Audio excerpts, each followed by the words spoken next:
Welcome devs, network engineers, and system architects to my channel. So, first of all, a disclaimer. English was not my native language, and I'm not very good with conveying my thoughts and emotions properly with this language, but I'll try my hard, so please bear with me. So, get to the point. As devs, we really love to create softwares. We really love to debug softwares. We really love to create bugs. We really love to break things and we really love to fix those, right? We but we also love to create and use the softwares that created by others. Say an IDE, a Visual Studio Code, which makes my life very easy.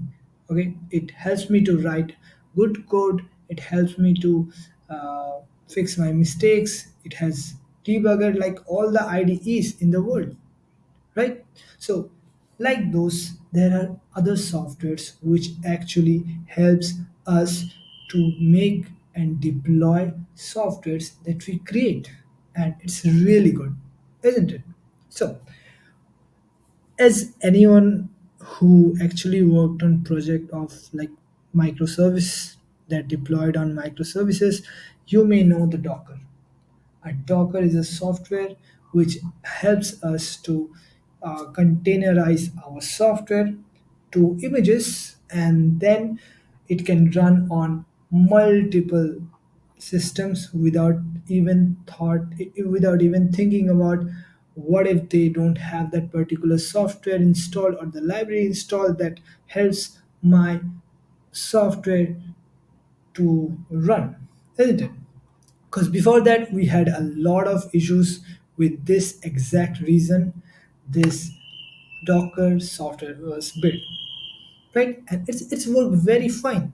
We normally tend to use Docker, a simple Docker container, to deploy a small projects or or a simple project that don't need, I mean, like much traffic on it, and it's worked very well. But what if your software get viral and there are a lot of users using that software? Your one container one Docker container that runs that software can't able to access it, can't able to properly handle it. Then what will you do? In that time, this issue was arrived. There was a huge problem that uh, got to the attention of the developers who create Docker, and then they create something like orchestration tool. You know, an orchestration tool is something that orchestrate Docker containers or any of the containerization that happening in that particular system. And for this there are a lot of tools that has been created, and some of the popular tools are, as you know, Kubernetes.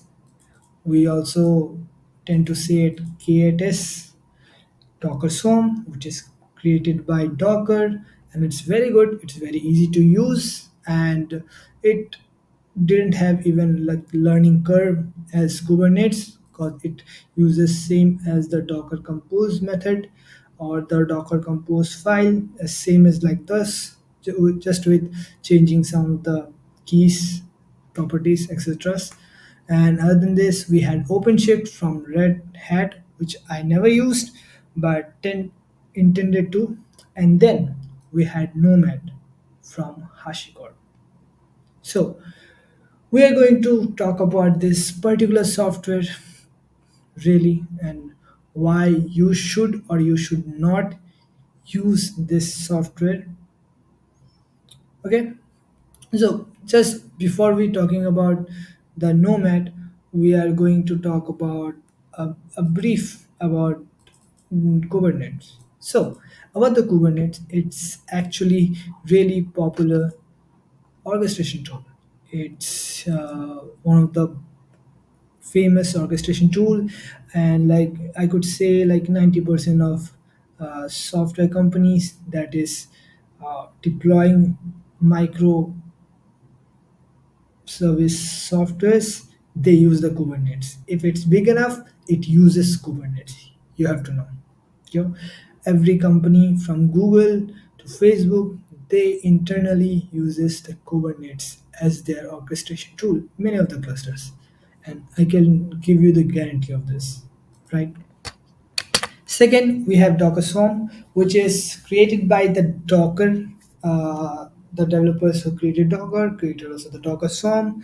It's actually very easy to use. You just have to run Docker init. It will give you the command that you can run on different machines to connect those machine. And then if you run the compose file, Docker compose file, it will actually going to deploy in all the nodes that has been created from the controller of the node, the first server that you run the Docker init, and you will have your own orchestration tool and you can have your own Docker Swarm cluster.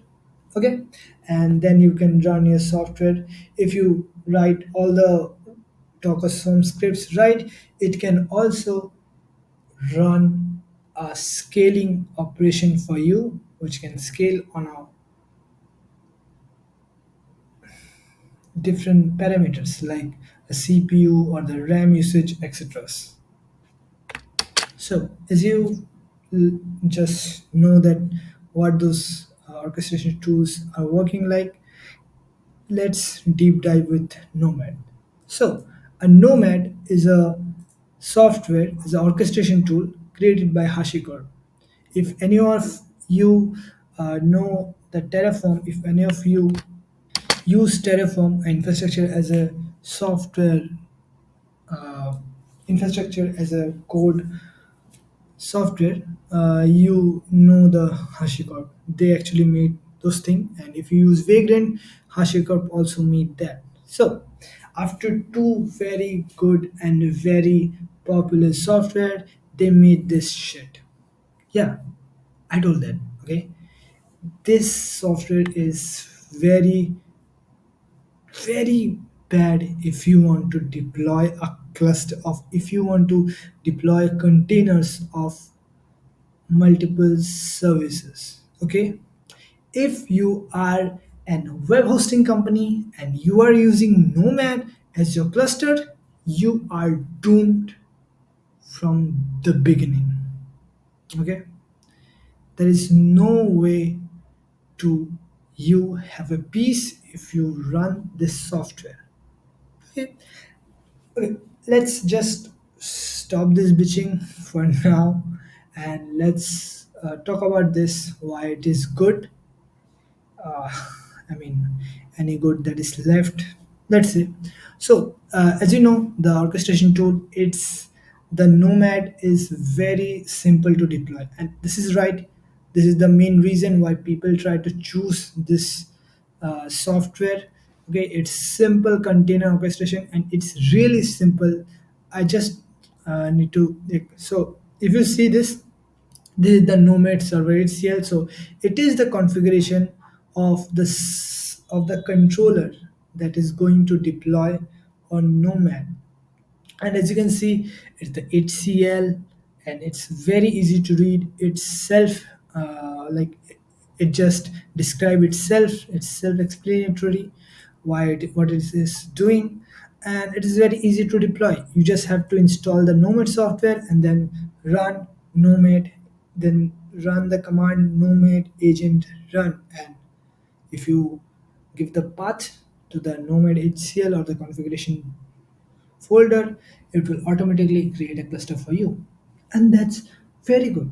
Okay, people tend to go there and think that it is very simple container orchestration tool, and they try to use it, and that's very good thing. But what happened after that? Okay, there are a lot of things that is going to south if you don't think through. Okay, if you jump to a software by only seeing that it is very easy to start, then you are going to be a doomed, because you don't know what is coming to you. Okay, so just before that, before any of you make the same mistake as I do, I'm going to give you all a brief intro about this software. Okay, so let's see what's good in Nomad. So about the good in Nomad, it is simple to spin up. Yes, it is very simple to spin up. You can easily create a cluster of Nomad in just like 3 minutes or four, depending on how many machines you have.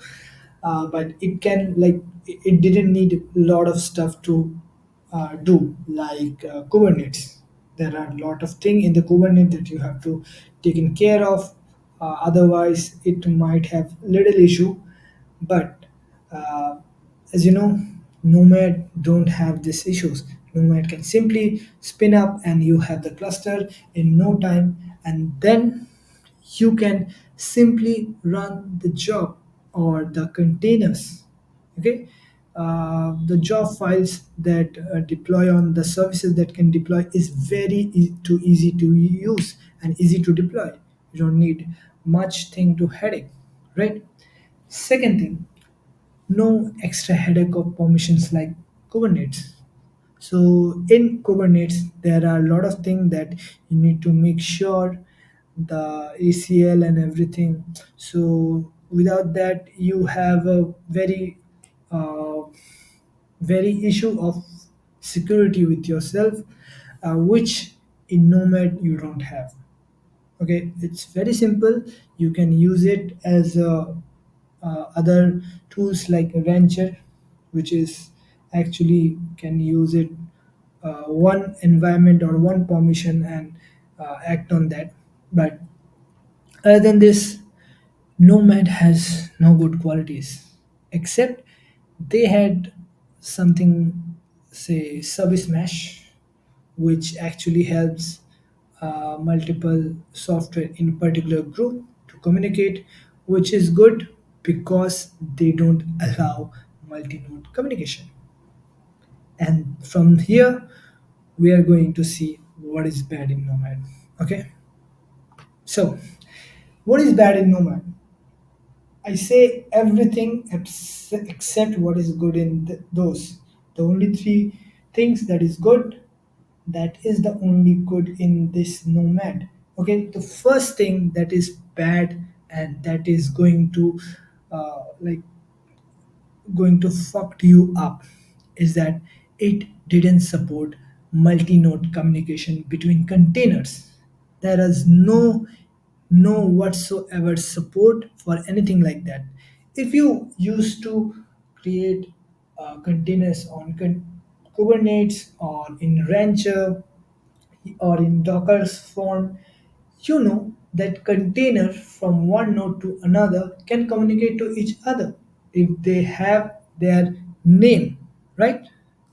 Say you deploy a service called application, and that application container has three different containers on three different nodes, and you have your one database, a MySQL database, in one node. The other containers can't able to connect it without. Okay, there is no whatsoever out of the box solution. There is no any solution that worked.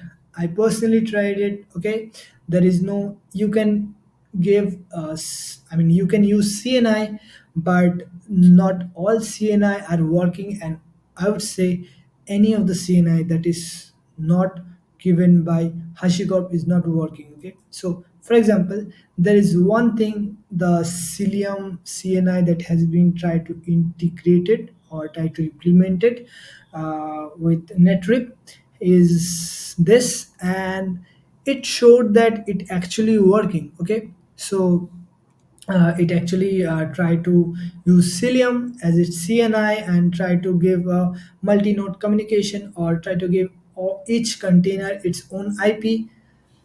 But do you know what happened in there? It didn't work. Yes, it didn't work. It only worked in one host.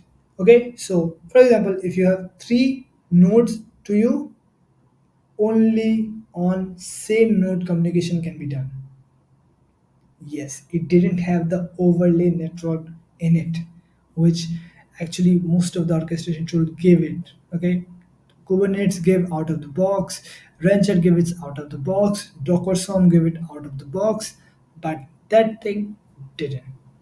Nomad is not for something like web hosting. If you are an architect who are looking for a orchestration tool which can be used in software like deployment or web hosting where you want to host multiple websites of people, don't even try to come here.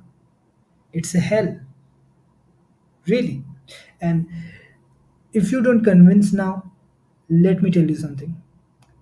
This nomad that you love or that you think is a game changer for you didn't even have a allocation like a proper allocation system, you know. So let me express you what I'm going to say. So let me give you something. Location, yeah, come on, that should be enough. Yeah. So one thing. So when the Nomad is try to deploy a job, it will actually give you that what amount of CPU and the RAM or the RAM you can give. Okay, you have to put the value each time, and it's not like that. It can be dynamically chosen. Okay, so what happened if you give like say 1 GB of RAM to anything? You can't use that 1 GB of RAM. Okay, even if that particular software is using like 200 MB RAM, so it's like blocking it's just blocking that part of resources for you. It's not going to give you a room when it's has room. When it has 1 GB, it will show you that your 1 GB is has been reserved. And the most stupid thing that it have is that it didn't give enough time for service to cool down. Uh, so, for example, a software that is working can go, I mean, out of its limited RAM for some time. Say you have a website and suddenly there are 1 million viewers or users to your website, and it uses a lot of RAM. Then what?